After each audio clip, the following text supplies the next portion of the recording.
선생님! 아, 사장님 어디 가셨어요? 가게 비워놓고. 제가 사장님인데 맨날 이렇게 가게에 와 계세요. 언제 오셨어요? 제가 사장입니다. 손님이 저밖에 없네. 아무도 안 와. 뭐 이런 카페가 다 있어. 네, 나 그래서. 납치당한 거 아니야 나? 아이,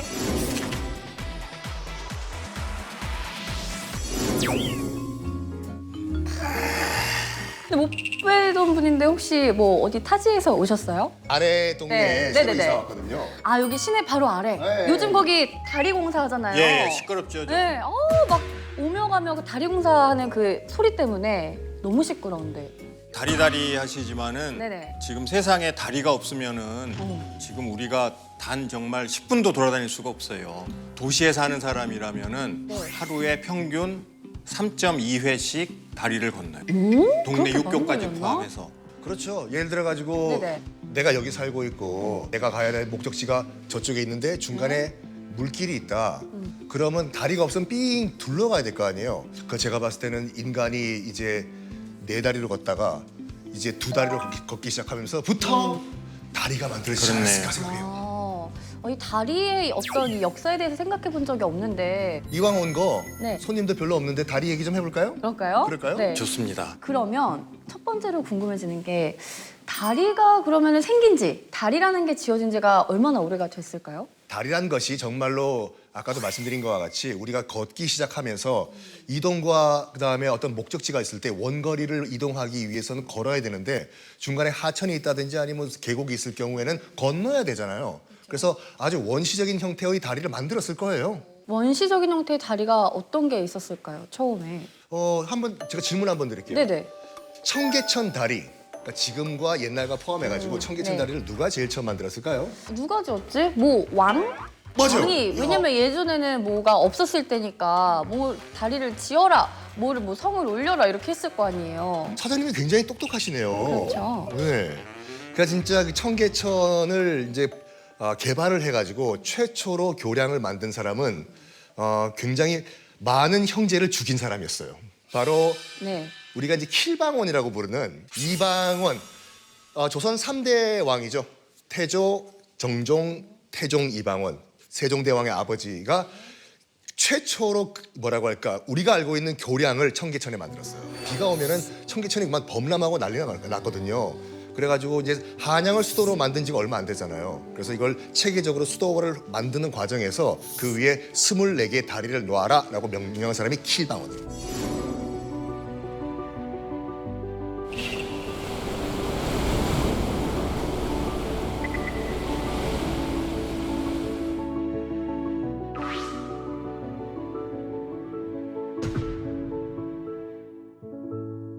광통교 만들면서는 또 권력의 투쟁, 권력 투쟁의 그 뒷얘기가 있죠. 그렇죠. 일단은 태종 이방원이 1411년에 이게 청계천 공사를 위해 가지고 개거 도감이란 걸 만들었어요. 개거 도감. 개는 10개고 거는 놀랍게도 개천 거자가 있어요. 그래서 개천을 여는 그런 관청을 만들어 가지고 개발을 했는데 신의 왕후 한씨가 있었고 첫 번째 이성계의 부인이었어요. 근데 조선 개국을 못 보고 죽어요.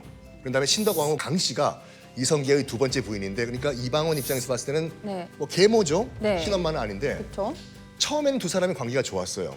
근데 이제 세자 책봉 문제 할 때 솔직히 이방원의 힘이 컸어요. 이성계의 힘도 컸지만 조선 개국하는데 조선 개국이에요. 네. 이방원은 섭섭한 거예요. 다음 왕 나를 시켜주면 될 것 같은데 굳이 왜 다른 아들을 선택을 하냐. 이성계가 좀 무리수를 뒀어요. 맨 막내 아들 지금 깔고 앉은 게 뭐죠? 지금 방석. 방석. 그래서 이방석이죠. 이방석이를 막내 아들을 세자로 만들어 책봉을 한 거예요. 여기에 격분을 했던 이방원이 두고 봐라. 내가 저 자리를 꼭 뺏겠다 해서 배다른 동생이죠. 네. 그 신덕 왕후 강씨가 낳은 이방번 이방석이를 죽이고 자기가 어찌어찌해서 왕자리를 차지하는데 자 그러면 이방원 입장에서는 신덕 왕후 강씨가 이뻐요 안 이뻐요? 안 예쁘죠. 일단 죽어요. 신덕 왕후 강씨가 어린 나이에 죽습니다. 그래서 이성계가 너무 이 와이프가 보고 싶어가지고 지금 그 덕수궁 바로 위에 경향신문사 있는데 그 자리에 신덕 왕후 강씨 무덤을 만듭니다. 왜냐하면 광화문에 올라가서 자기 와이프 무덤 보려고 이성계가 여보 하려고. 그런데 이제 이성계도 죽고 네. 자기가 왕이 됐어요. 이방원이. 이방원이. 자기 눈앞에 있는 신덕 왕후 강씨의 정능이었거든요. 꼴배기 싫은 거야. 마침 그때 청계천이 범람해가지고 다리들이 유실돼요. 그러면 돌이 필요하잖아. 네. 여봐라! 신덕 왕후 강씨의 정능을 박살낸 다음에 그 성물을 갖고 와서 네. 그거 가지고 다리를 만들어라 해서 만든 것이 지금에 있는 광통교란 다리. 오, 그럼 그 돌이 보통 돌이 아닌 것 같은데. 가서 보시면 아시겠지만 지금도 네. 있어요. 네. 그 성물을 똑같이 아래 위가 정상으로 만든 게 아니라 거꾸로 박아놨어요. 부순 성물조차도 너 한번 저주 한번 당해봐라 이거예요. 그리고 신덕 왕후 능이 지금 정동 MBC 근처에 있다고 했죠. 그 정능을 지금 성북구 정능으로 옮겨요. 그래서 정능동이에요. 여러 가지 스토리가 있는 다리가 바로 청계천의 광통교. 그러면 정리를 해보면 역사상 가장 오래된 다리가 청계천이 맞는 거예요? 다리는 예전에도 만들었겠죠. 예. 기록상 가장 오래된 다리는 삼국시대에 만들었다라고 나와 있는 게 우리나라 최초의 기록상 가장 오래된 다리는 서기 413년 평양주 대교를 만들었다 이거인데 평양주 대교. 평양주 대교를 새로 준설했다. 근데 정확한 위치 형태는 잘 파악이 안 되고 있어요.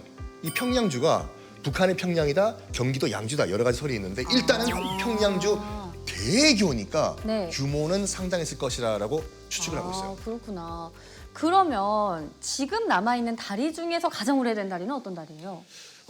이것도 설이 여러 가지가 있습니다. 근데 문화재청에 따르면 국내에 현존하는 가장 오래된 다리는 수학여행 때 많이 가셨죠? 많이 갔죠. 네. 불국사. 불국사. 750년경에 만든 불국사. 거기 보면 백운교, 청운교, 자하문이라고 써 많이 있어요. 들어봤어요. 네. 이 다리가 기록상 가장 오래된 다리. 남아있는 불국사는 약간 높은 데 위치하고 거기를 계단을 타고 올라가게 돼 있어요. 그래서 그 계단 밑에 아치 형태로, 그래서 계단이 사실은 계단이지만은 다리 형식인 거예요. 그래서 그 아치가 보면 이제 이렇게 큰 쐐기 형태의 돌을 이렇게 붙이는데 그 하나하나를 홍의 돌이라 그러죠. 굉장히 특이한 다리요, 사실은. 왜냐면 다리는 보통 이제 평평하잖아요, 상판이. 그런데 이거를 경사를 오르는 계단을 다리 형태로 만든 거죠. 그래서 이게 45도 각도로 구성해서 굉장히 정교하게 잘 만들었고, 통일신라 경도강 10년 751년에 세워진 걸로 기록에 남아 있고요. 당시 다리로는 유일하게 완전한 형태로 지금 남아 있는, 현존하는 가장 오래된, 우리나라에서 가장 오래된 다리가 이 불국사의 청운교, 백운교. 그 정도로 정리하면은 일단 이제 우리나라에도 아주 훌륭한 다리 역사가 있었다. 근데 요새 다리도 좀 궁금해지는데, 왜냐면 또 조선시대에 그런 다리들이 있었다면 지금의 또 어떤 이야기를 가진 다리들도 굉장히 많을 거 아닙니까? 우리나라가 이제 반도라, 바다가 삼면인데 동해 쪽은 이제 그 해안선 특성상 다리 놓기가 어렵고 서해랑 남해 쪽에 좋은 다리가 많아요.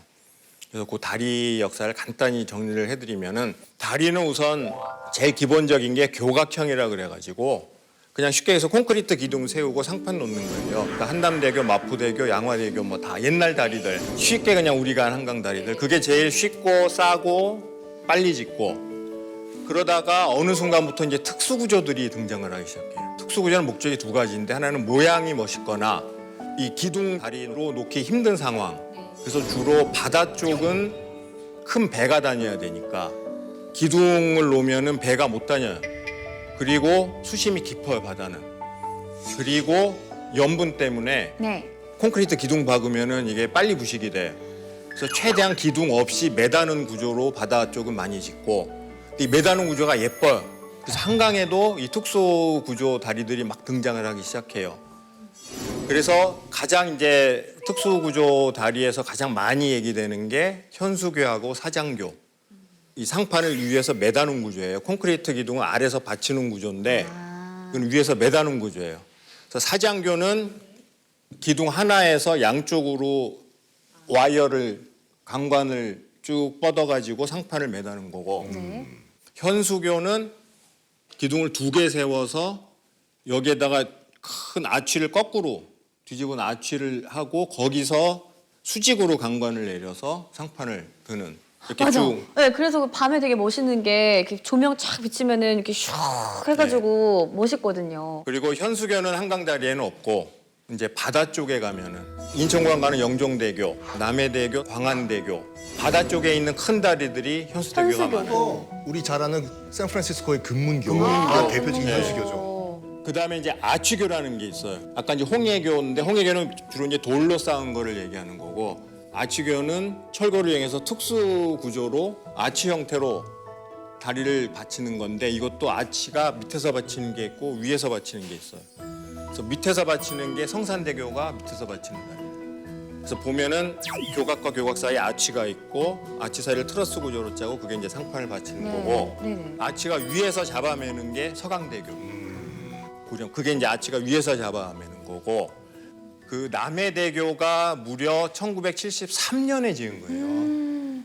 1973년이면은 그 당시에 뭐 잠실대교, 영동대교 이런 거 짓던 때인데 그때 이미 아시아에서 가장 긴 현수교를 만들었고 외국에도 세계 최고 기록의 다리를 우리나라 기술진들이 가서 지은 게 있어요. 그래서 튀르키예 현존하는 세계 최장 현수교 차나칼레 대교라는 게 있는데 이것도 우리 기술진이 가서 지은 것이고 그래서 현수교는 이제 해상 특수교량 분야 중에서 시공 설계나 기술 난이도가 가장 높은 분야인데요. 요 튀르키예에 있는 다리는 길이가 3,563m 그리고 이제 주탑과 주탑 사이에 기둥 없이 가는 스팬 이게 무려 2,023m가 스팬 없이 갑니다. 2km. 2km를 와. 그 기둥 없이 스팬이 나오는 거죠. 그러니까 그거는 그냥 초월작이라고 보시면 돼요. 그래서 이거를 이제 주경관장이라고 불러요. 보통 우리가 스팬이라고 하는 게 기둥과 기둥 사이를 그 현수교에서는 주경관장이라고 부르는데 이게 2km 뛰어넘는 그 현수교가 이게 처음이었죠. 그러니까 최고 기록도 가지고 있고 2km 넘는 최초의 기록도 가지고 있는 거죠. 그래서 이거는 이제 우리가 터키 옛날 터키죠. 튀르키예가 보통 아시아와 유럽을 연결하는 나라라 네. 그러잖아요. 네. 근데 마침 이 다리도 그 두 대륙을 연결하는 뭐 해협에 있어가지고 다리 하나가 도시와 도시를 연결하는 걸 넘어서서 대륙과 대륙을 연결하는. 멋있다. 거기서 세계 최고 기록이 나오고 그걸 우리나라 기술진들이 만든.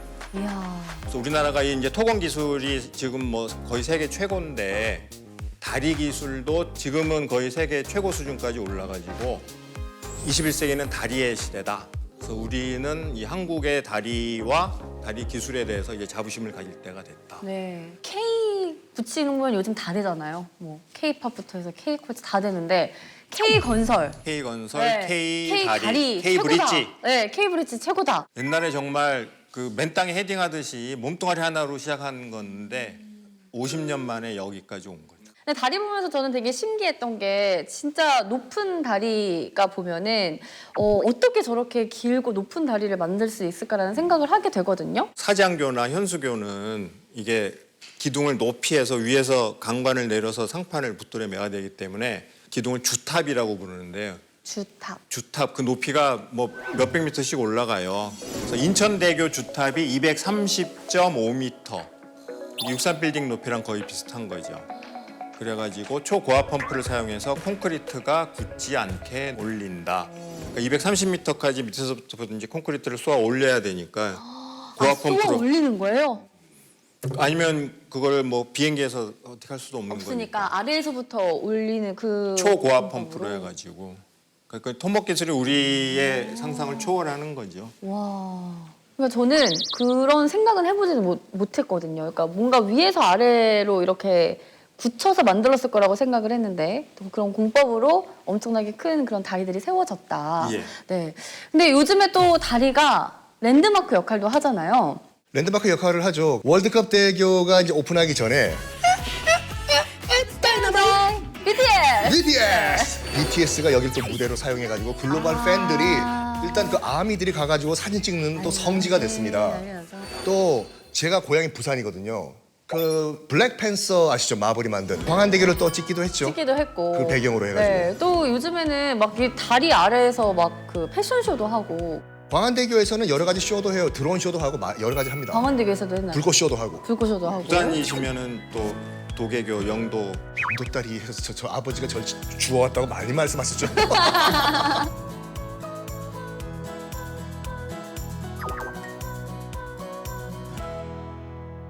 옛날에 이제 그 중세 성 보면은 네. 앞에 물개를 파잖아요. 해자를. 그래서 그 다리를 놓고 이제 적이 쳐들어올 땐 다리를 올리고. 올리고. 거기서 온 말이에요. 도개교가. 근데 제가 듣기로는 이 다리를 만드는데 사용되는 공법이 또 건물을 짓는데도 그래서 사용되는 이제 프랑스에 보면은 우리가 아는 스타 건축가 에펠, 필터. 에펠탑. 그 사람이 원래 다리 기술자였어요. 그래가지고 1805, 60년대부터 다리를 먼저 짓기 시작해요. 그래서 에펠탑이 1889년에 완공이 되는데 그거보다 5년 전에 가라비교라는 철교를 그 켄터리라고 하는 이제 프랑스 남부 지방에 철교를 하나 지어요. 먼저. 네. 그래서 그 철교 짓는 기술을 가지고 이 철교를 수직으로 올린 게 에펠탑으로 보시면 돼요. 아 그러면 탑이 다리였던 애가 탑이 된 거예요? 그러니까 에펠이 그 다리에서 쌓은 구조 기술을 가지고 에펠탑을 올린 거예요. 마지막으로 우리 또 오늘의 처음이자 마지막 손님이신 우리 아무도 안 와. 뭐 이런 카페가 다 있어. 그래서 납치당한 거 아니야? 아이 좀 행하니까 어떻게 신청곡 하나 하시겠어요? LP판 뭐가 네, 오늘 다리 많으니까. 얘기했으니까 네. 우리 또 동네 형님께서는 이제 혜은이 씨 버전을 좋아하시는데 저는 오리지널 이은하 씨 버전. 이은하 씨. 네. 강물은 흘러갑니다. 제3 한강교 밑결.